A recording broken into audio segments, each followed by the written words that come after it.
Assalamualaikum warahmatullahi wabarakatuh. Kami dari kelompok 5 yang beranggotakan 1. Saya sendiri Yulianti Estiana Rahmawati, 2. Iin Yulia, 3. Fonita Putri akan mempresentasikan hasil review dari kelompok kami yang berjudul Islam sebagai Way of Life. Pengertian Islam.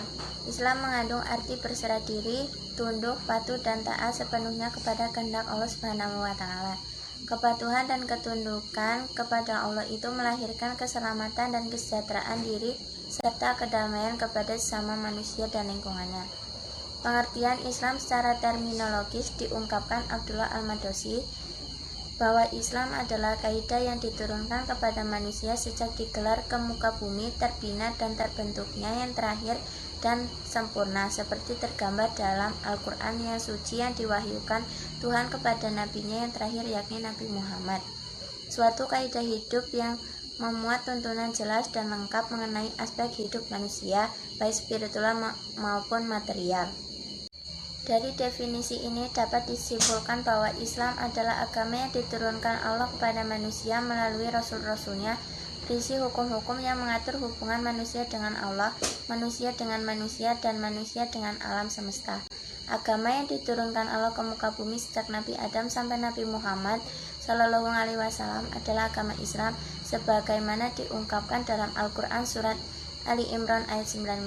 Agama Islam yang diturunkan kepada Nabi Shallallahu Alaihi Wasallam adalah Islam yang terakhir diturunkan Allah kepada manusia. Karena itu tidak akan ada lagi Rasul yang diutus ke muka bumi.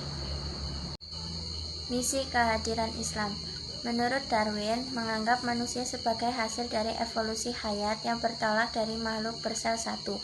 Maka Islam dalam rangka evolusi agama Allah berakhir dan paripurna dalam pengakuan tugas Nabi Muhammad SAW. Beliau penutup Nabi dan Rasul, karenanya membawa konsekuensi universal dan abadi untuk seluruh manusia hingga ke akhir zaman. Allah Subhanahu wa Ta'ala menggariskan tujuan risalah beliau dalam Al-Quran surat Al-Anbiya ayat 107. Islam itu ibarat ratu adil yang menjadi tumpuan harapan manusia. Ia harus mengangkat manusia dari kehinaan menjadi mulia, menunjuki manusia yang tersesat, membebaskan manusia dari kezaliman, melepaskan manusia dari rantai perbudakan, dan sebagainya. Manusia akan merasakan nikmat dan bahagia karena Islam. Apabila Islam ditinjau dari segi lain, Islam adalah suatu syariah, artinya sebagai suatu hukum dan perundang-undangan. Quran dan Sunnah Rasulullah adalah dua sumber asasi dari ajaran-ajaran Islam dan sekaligus menjadi sumber hukum dan perundang-undangan Islam yang mengatur dengan teliti tentang masalah kehidupan manusia, baik yang berhubungan dengan Allah maupun yang berhubungan antar manusia dengan alam. Maka kita mengenal adanya hukum yang 5 atau Al-Ahkamul Hamsah dalam Islam, yaitu 1. Wajib, 2. Haram, 3. Mubah, 4. Mandub, 5. Makruh. Dapat dipastikan bahwa tidak ada lagi segi-segi kehidupan manusia dan laku perbuatan, mulai yang kecil-kecil sampai yang besar-besar, semua mempunyai hubungan dengan salah satu dari 5 macam hukum itu. Dengan peninjauan Islam dari segi-segi hukum, kita akan memahami Islam sebagai suatu syariah. Akan tetapi kalau Islam ditinjau dari segi lain lagi, Islam adalah suatu nizam. Apa yang dimaksud dengan nizam adalah serupa dengan sistem cara hidup atau way of life. Islam sebagai suatu sistem, pertama kali kita lihat sebagai sistem imam atau kepercayaan, kemudian sistem ibadah atau penyembahan, sistem akhlak. Islam adalah pula suatu cara hidup atau way of life, umpamanya cara hidup dalam keluarga, cara hidup bertetangga, cara hidup sosial, cara hidup dalam bidang politik, cara hidup ekonomi, dan selanjutnya. Sistem-sistem Islam dan cara-cara hidup secara Islam adalah berbeda dengan 1000 sistem dan cara hidup atau way of life yang ada di dunia ini. Suatu sistem dan cara hidup yang berbeda dengan kapitalisme, tidak serupa dengan sosialisme, dan sangat bertentangan dengan komunisme, dan tidak ada persamaannya dengan isme dan way of life manapun. Metode memahami Islam. Untuk memahami Islam secara benar ialah dengan cara-cara sebagai berikut. 1. Islam harus dipelajari dari sumbernya yang asli, yaitu Quran dan Sunnah Rasulullah. Keliruan memahami Islam karena orang yang mengenalnya dari sebagian ulama dan pemeluk yang jauh dari pimpinan Quran dan Sunnah. 2. Islam harus dipelajari secara integral, tidak dengan cara parsial, artinya ia dipelajari secara menyeluruh sebagai satu kesatuan yang bulat, tidak secara sebagian saja. 3. Islam perlu dipelajari dari kepustakaan yang ditulis oleh ulama besar, kaum zu'ama, dan sarjana-sarjana Islam.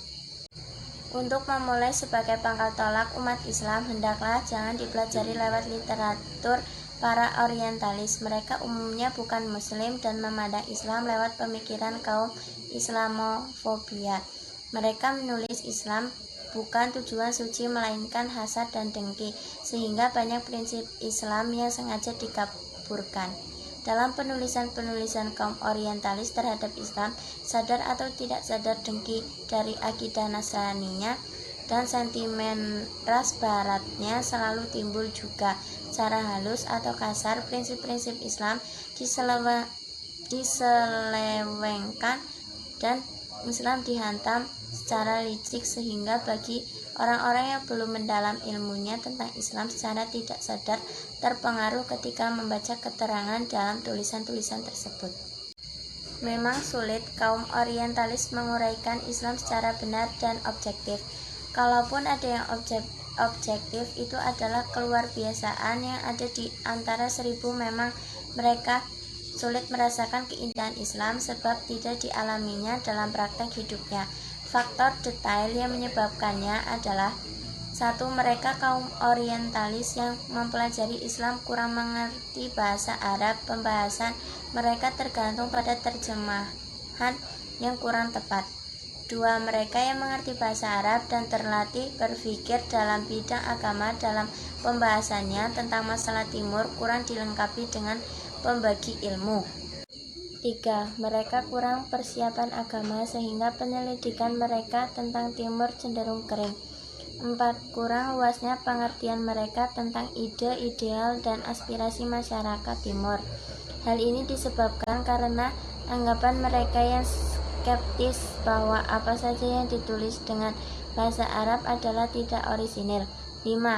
Sikap mereka yang menganggap bahwa bangsa-bangsa timur lebih rendah dan lebih bodoh dari bangsa barat. Sikap yang tipis kolonialistis, imperialistis.